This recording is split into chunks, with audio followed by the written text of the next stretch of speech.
नमस्कार दोस्तों, thank you Hindustan YouTube channel में आप सबका एक बार फिर से स्वागत है। दोस्तों, अभी पालघर में एक घटना घटी है।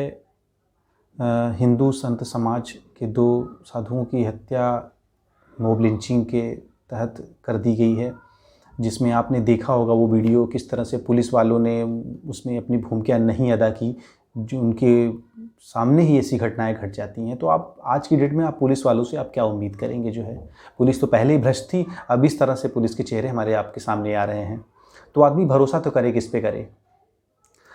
दोस्तों, जहाँ तक मैंने न्यूज़ चैनलों में के माध्यम से मुझे पता चला कई जगहों से कि ये जो घटना हुई है ये एक अफ़वाह के तहत की गई है और इसमें साजिश की बू आ रही है। अफ़वाह पहली ये थी कि पालघर का जो एरिया है या उस एरिये में एक किडनी रैकेट चल रहा है, और जबकि ऐसा न्यूज़ वालों का कहना है, कुछ जैसे द इंडियन टाइम्स वगैरह और कई पत्रकार ऐसा लिखे हैं अपनी लेख में। तो जबकि ऐसी पहले भी ऐसी कोई खबर नहीं आई इस संबंध में कि यहाँ पर किडनी रैकेट जैसी कोई चीज़ें चल रही हैं। तो अब आप देखिए कि अगर कोई गिरोह इस तरह से होता तो क्या 70 वर्षीय जो एक बुज़ुर्ग है, एक संत हैं, वो ऐसा करेंगे? उनके शरीर में कितनी जान है जो कि वो बच्चों की वो ऐसे हत्या करके और ये किडनी वगैरह ये सब करेंगे? ये ऐसा सोचना लाज़मी है कि ये तो खाली एक बहानेबाज़ बात हो गई कि इस तरह से किडनी रैकेट का नाम देके फिर ये साधु संतों की हत्या कर दी जाए जो है। तो अब आप देखिए कि यहाँ पर किस तरह से खामोशी छाई हुई है लिबरल्स में और वामपंथी संगठनों में। यहाँ तक कि महाराष्ट्र गवर्नमेंट में सिर्फ उद्धव ठाकरे का बयान आया है, वो भी लीपापोती वाला बयान है कि ऐसा नहीं है, हम जांच करेंगे, इतने लोगों को गिरफ्तार किया गया, इतने नाबालिग हैं, ये है वो है दिस दैट। तो ये कार्रवाई अपनी जगह है, लेकिन ये हुआ क्यों? ये घटना घटी ही क्यों? एक्चुअली कुछ तथ्यों पे देखें तो ये सब प्रयोग चल रहा है कि हिंदू समाज क्या रिएक्ट करता है ऐसी घटनाओं पे। ये हिंदू समाज के लिए एक चेतावनी समझिए, एक प्रयोग समझिए कि किस तरह से ऐसी घटनाओं के बाद अगर बड़े पैमाने पे कोई चीज़ की जाती है तो हिंदू समाज क्या रिएक्शन देता है। ऐसे में इस चीज़ की गंभीरता को आपको समझना होगा और फिर इनका मुंहतोड़ जवाब देना होगा। चाहे ये मुस्लिम संगठन हो, चाहे ये ईसाई संगठन हो, इन सबको जवाब देना ही पड़ेगा, नहीं तो ऐसी घटनाएं घटती ही रहेंगी। एक तबरेज़ आलम झारखंड में जो घटना घटी उसकी हम भी निंदा करते हैं, लेकिन वो एक चोर था, ये सबको पता है ये बात। थानों में उसके खिलाफ कई केस दर्ज थे, वो चोरी करते हुए पकड़ा गया, पुलिस को हवाले कर दिया गया। लेकिन यहाँ पे देखिए आप, 100 लोगों की भीड़ आती है और पुलिस के सामने ये सब कर देती है। पुलिस भी उतनी ही जिम्मेदार है जितने जिम्मेदार वो ईसाई संगठनों के लोग हैं। वो पालघर में बड़े पैमाने पे धर्म परिवर्तन का काम चल रहा है, कई साक्ष्य हैं मेरे पास, मैं लिंक में डालूंगा इन सब वीडियोस को। तो एक तो वहाँ पर ईसाई संगठनों की काम बहुत तेज़ी से चल रहा है धर्मांतरण का। आदिवासी लोग हैं, अभी एक डीजीपी का भी बयान आया था, वहाँ पे पहले वो थे तो उन्होंने भी ये कहा कि हम आदिवासी लोग बिल्कुल वहाँ पे ऐसे बिल्कुल नहीं थे वो लोग।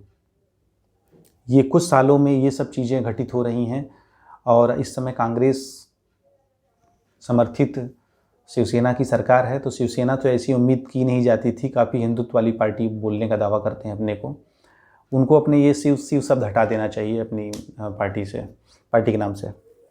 तो अब सवाल ये है कि अब हिंदू समाज को क्या करना है। हम फेसबुक के माध्यम से, ट्विटर के माध्यम से या तमाम सोशल चैनलों के माध्यम से, अभी हम घर पे चूँकि हैं अभी क्वारंटाइन के टाइम पे, तो अब हमको इस तरह से तो जवाब देना ही है। लेकिन जैसे ही लॉकडाउन ख़त्म होता है, जैसे चीज़ें नॉर्मल होती हैं, हमको इकट्ठे होकर इन सब के खिलाफ आवाज़ उठानी है और जो भी जहाँ से भी है, जैसे भी है, वो उस अपनी आवाज़ को बुलंद करे।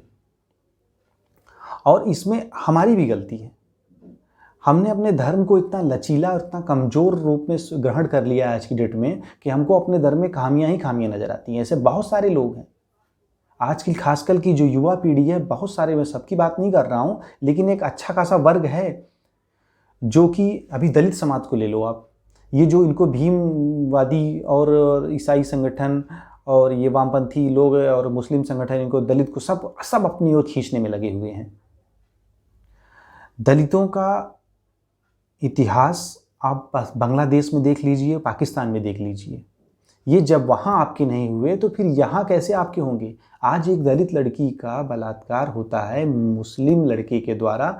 अभी यहाँ पे उत्तरांचल में एक घटना घटी, उत्तराखंड में, और भी कई जगह ऐसे अपराध हुए जो कि दलित मुसलमानों द्वारा किए गए, लेकिन दलित समाज की तरफ से या भीम आर्मी या जो भी अपने आप को इनका नेता बोलता है उनकी तरफ से कोई कार्रवाई नहीं हुई। अगर कोई ये हिंदू समर्ण या कोई ब्राह्मण क्षत्रिय या कोई समर्ण हिंदू ऐसा करता तो निश्चित तौर पे ये लोग जो है ना एक बखेड़ा खड़ा कर देते और हमको दबाया जा रहा है सालों से ये वो दिस दैट। ये बॉलीवुड के फिल्मों में जो ये दलित समाज और ये समर्ण समाज को दिखाया गया, हिंदुओं को बांटने की कोशिश की गई ना मुसलमान राइटरों द्वारा, ये उसी का परिणाम है ये।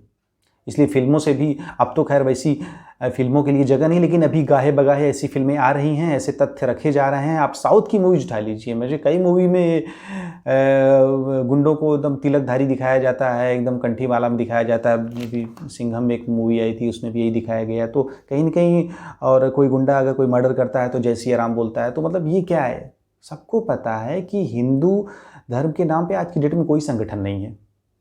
मुस्लिमों में अभी अलकायदा है, जैसे मोहम्मद है लश्कर तैयबा, अलकायदा, अल्लाह का कानून जैसे मोहम्मद, मोहम्मद की सेना क्या है ये? हमने तो कोई ऐसे राम सेना बना के किसी के गुनाहों मर्डर नहीं कर रहे हैं। बनी है पार्टियां, शिवसेना है, लेकिन ऐसे तो नहीं घाटियों में मर्डर करते फिर रहे हैं बेगुनाहों का। तो खैर शिवसेना को छोड़ो, अभी तो ख़त्म कहानी होने वाली है उसकी जल्दी ही।